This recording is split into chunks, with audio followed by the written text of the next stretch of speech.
सांप्रदायिक party BJP और एक तरफ हमारे जमहूरियत को खत्म करने वाली गुंडागर्दी करने वाली पार्टी टीएमसी से है।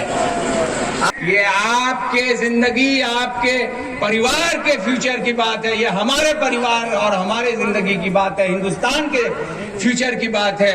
इसको बचाइए। कि एक परिवार में आपस में भाई और बहन है, लेकिन जब अपना घर जल जाता है तो भाई और बहन एक साथ कूद पड़ता है घर बचाने के लिए।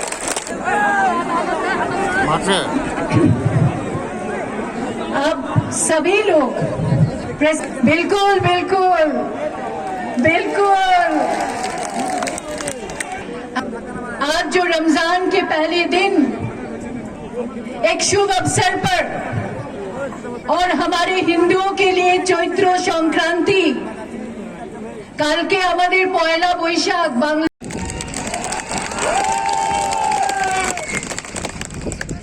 पहला प्रदेश है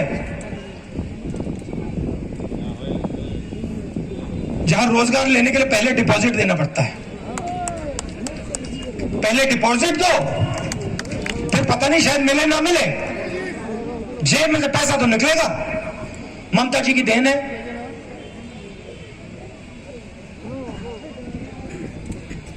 कहती है चुनाव के समय खेल होंगे।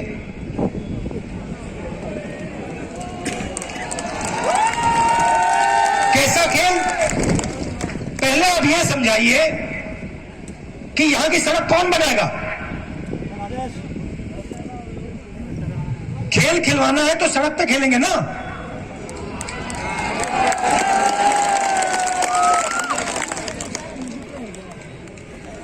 यहां कॉलेज यूनिवर्सिटी कौन लगाएगा? खेल खेलना है तो उसके मैदान में खेलेंगे। वो तो आप देती नहीं।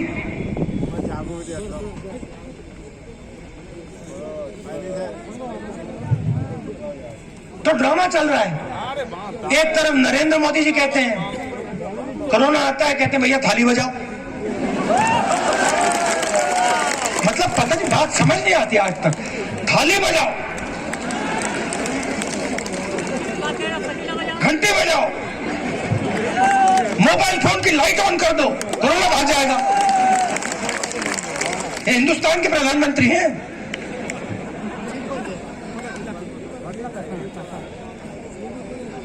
भाग गया कोरोना।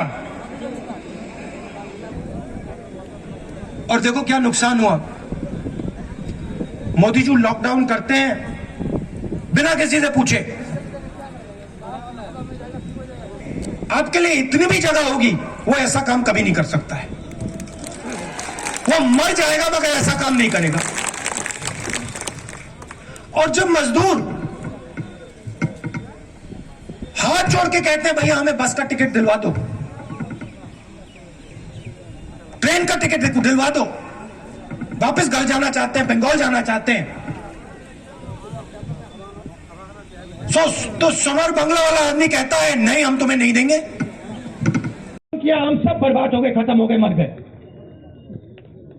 इसने ये क्यों किया? मुझे सवाल पूछ रहे हैं, उन्होंने क्यों किया?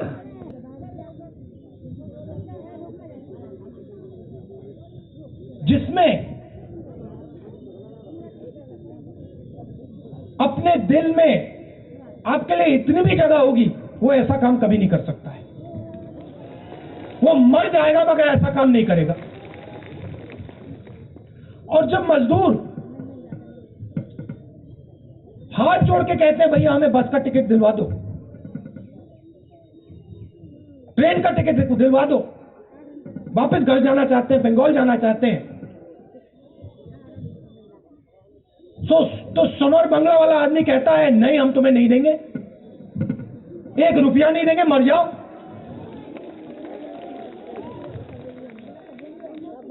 और उनको पैदल चलना पड़ता है हजारों किलोमीटर। कोई भूखा मर रहा है, कोई कोरोना से मर रहा है, कोई फर्क नहीं। अपने 5-10 बिजनेस वाले मित्रों का टैक्स माफ करते हैं, कहते हैं अर्थव्यवस्था चालू करनी है।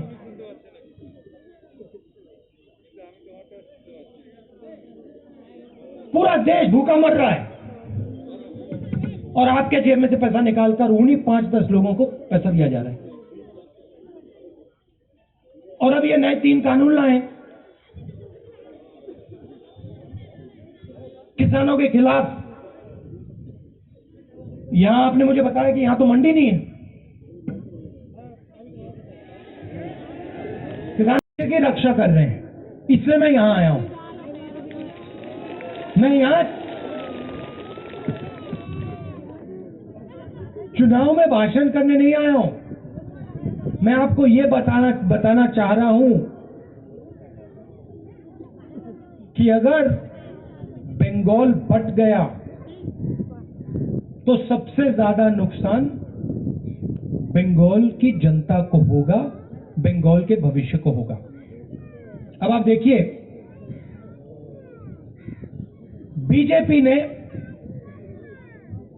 उत्तर प्रदेश में आग लगाई, उसके बल पर वो चुनाव जीते। हुआ ये, आग लगाई, चुनाव जीते। और उसके बाद क्या हुआ, आज जाइए उत्तर प्रदेश, जाइए देखिए, मजा देखिए वहां पे।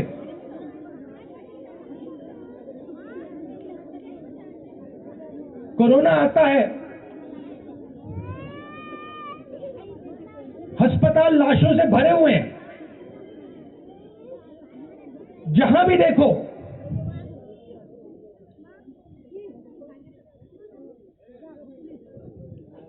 लोग कोरोना से मर रहे हैं। चीफ मिनिस्टर कोई समझ नहीं,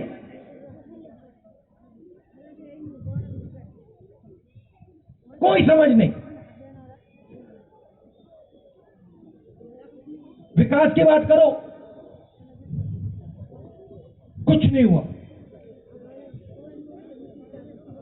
8 बजे रात को हिंदुस्तान के प्रधानमंत्री टीवी पे आते हैं, कहते हैं भाई और बहनों, मुझे 500 रुपए 1000 रुपए का नोट अच्छा नहीं लगा, मैंने उसको रद्द कर दिया, खत्म कर दिया उसको। काले धन के खिलाफ लड़ाई है, कर दी काले धन के खिलाफ लड़ाई।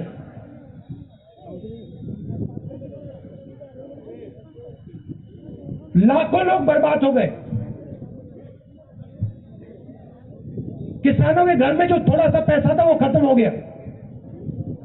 आपको कहा लाइन में खड़े हो जाओ, बैंक में जाओ, अपना पैसा डालो, बैंक में पैसा रखो। हिंदुस्तान के सब लोगों ने किया। लाइन में मोदी जी दिखे आपको? खड़े थे क्या? खड़े थे? पैसा कहां से आता है? लाइन में सबको खड़ा कर दिया, आपके जेब में से पैसा निकाल दिया, उनके 2-3 उद्योगपतियों मित्रों को दे दिया, और फिर कहते हैं काले धन के खिलाफ लड़ाई चल रही है। उसके बाद जीएसटी लागू की, 5 अलग अलग जीएसटी, 28% टैक्स, छोटे दुकानदारों पर टैक्स, स्मॉल मीडियम बिजनेस पर टैक्स, किसान पर टैक्स।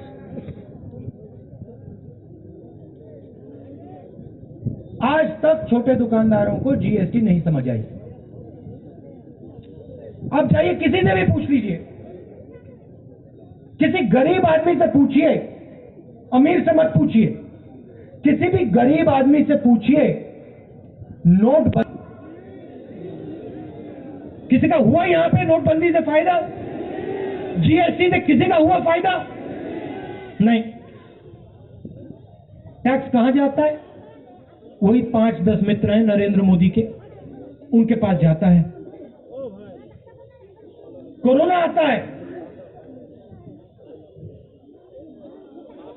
यहां के लोग बाकी देश में जाते हैं काम ढूंढने, लाखों लोग जाते हैं ना यहां से। यहां तो आपको काम नहीं मिलता, ना मोदी जी देते हैं, ना ममता जी देती हैं, और जो थोड़ा सा मिलता है उसके लिए आपको पहले पैसा देना पड़ता है। कट मनी,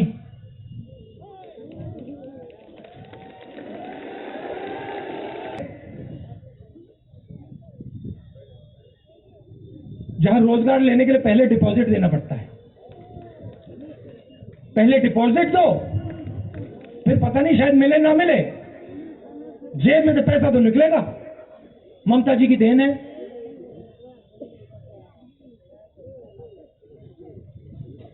कहती है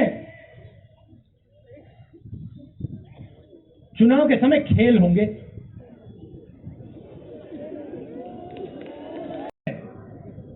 और इसका लक्ष्य एक है, आपको लड़ा दो और फिर जो आप सवाल पूछते हो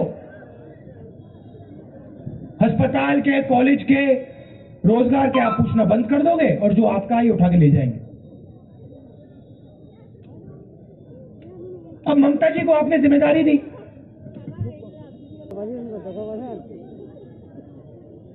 क्या उन्होंने वो जिम्मेदारी निभाई? आपको लगता है कि ममता जी ने काम किया आपके लिए?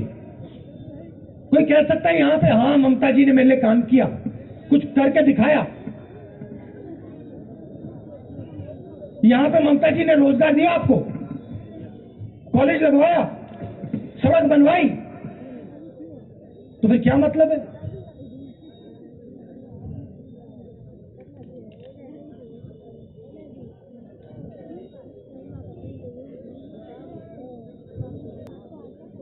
हमारे गठबंधन को समर्थन देना है और हमारे जो एमएलए हैं उनको आप भारी बहुमत से जिताइए। और एक बात याद रखिए, देखिए, कभी बीजेपी के साथ समझौता किया? कभी किया? आपने देखा, सुना कभी? कभी किया? कभी अलायंस किया उनके साथ? नहीं किया ना। ममता जी ने किया है? ममता जी ने कभी किया? तो आप एक बात याद रखिए, हमारी आरएसएस बीजेपी से विचारधारा की लड़ाई है, हमारी सिर्फ राजनीतिक लड़ाई नहीं है। जैसे दीपा जी ने कहा, उनकी विचारधारा ने हमारे सबसे बड़ी लीडर की हत्या की है, हमारे गुरु की हत्या की है, गांधी जी की हत्या की है। उस विचारने वाले ममता जी की राजनीतिक लड़ाई है, अलग बात है। हमारी राजनीतिक लड़ाई है, मगर हमारी विचारधारा की लड़ाई है। हम उनके साथ मर जाएंगे मगर नहीं खड़े होंगे, और वो इस बात को समझते हैं। इसीलिए नरेंद्र मोदी जी ने कांग्रेस मुक्त भारत की बात की थी। अब यह समझाइए कि यहां की सड़क कौन बनाएगा? खेल खिलवाना है तो सड़क पे खेलेंगे ना।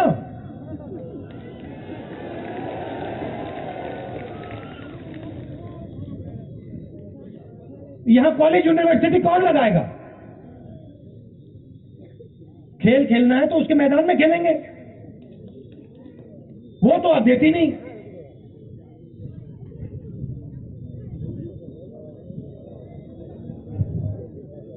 तो ड्रामा चल रहा है। एक तरफ नरेंद्र मोदी जी कहते हैं, कोरोना आता है कहते हैं भैया थाली बजाओ। मतलब पता नहीं, बात समझ नहीं आती आज तक। थाली बजाओ, घंटी बजाओ, मोबाइल फोन की लाइट ऑन कर दो, कोरोना भाग जाएगा। ये हिंदुस्तान के प्रधानमंत्री हैं।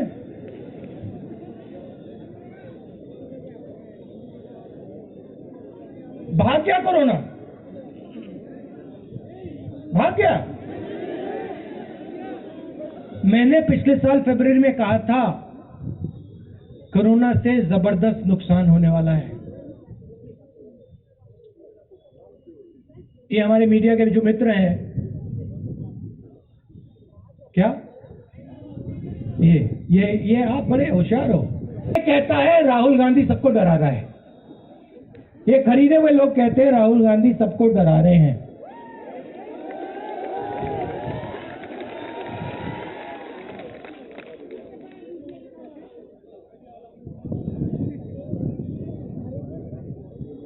और देखो क्या नुकसान हुआ। मोदी जी लॉकडाउन करते हैं बिना किसी ने पूछे। मैं मजदूरों से मिला, लॉकडाउन के समय मिला, कहते हैं, मैंने पूछा भैया बताओ क्या हुआ। मुझे कहते हैं देखिए राहुल जी हमें एक बात समझ नहीं आई, इस आदमी ने लॉकडाउन किया, हमें एक दिन तक नहीं दिया, अगर एक दिन दे देते, 2 दिन दे देते, हम घर चले जाते। उन्होंने मुझे बताया कि पहली बार हमें ऐसा लग रहा है कि हमारे इतिहास पे,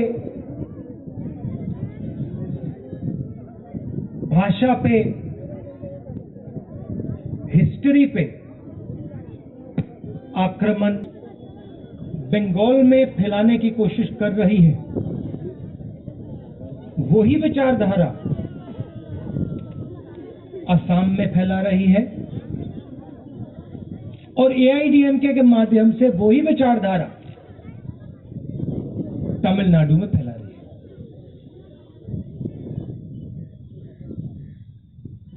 नफरत और हिंसा, इनके पास और कुछ है ही नहीं। ये बंगाल को बांटना चाहते हैं, तोड़ना चाहते हैं और बंगालियों के बीच में जो भाईचारा है उसको खत्म करना चाहते हैं। यही असम में कर रहे हैं, यही तमिलनाडु में कर रहे हैं और इसका नतीजा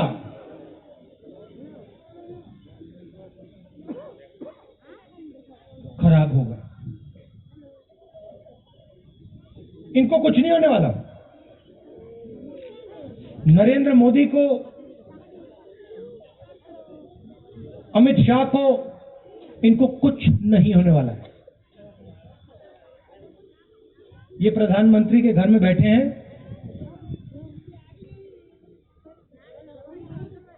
इनके पूरे बॉडीगार्ड्स हैं, इनकी पूरी रक्षा होती है, इनको कुछ नहीं होने वाला। आग लगेगी तो यहां लगेगी। नरेंद्र मोदी नहीं चलेगा,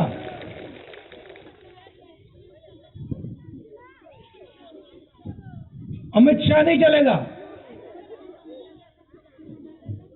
अमित शाह के बेटे को कुछ नहीं होने वाला। बंगाल जलेगा, बंगाल की माताएं और बहनें रोएंगी। ये होगा क्योंकि एक बार इन्होंने बंगाल को बांट दिया, फिर बंगाल में आग लगेगी, उसको कोई नहीं रोक सकता है। कि बंगाल में उसको पहले किसी ने नहीं देखा होगा। तो हम यहां चुनाव नहीं लड़ रहे हैं, ठीक है, उनकी लड़ाई कांग्रेस पार्टी के साथ है, कांग्रेस पार्टी की विचारधारा के साथ है और वो जानते हैं कि राहुल गांधी कभी पीछे नहीं हटने वाला है और वो ये भी जानते हैं कि राहुल गांधी उनसे नहीं डरता है, उल्टा वो राहुल गांधी से डरते हैं। तो आपको यह बात समझनी पड़ेगी कि यह बंगाल के भविष्य की लड़ाई है, यह राजनीतिक लड़ाई है, मगर यह विचारधारा की लड़ाई है।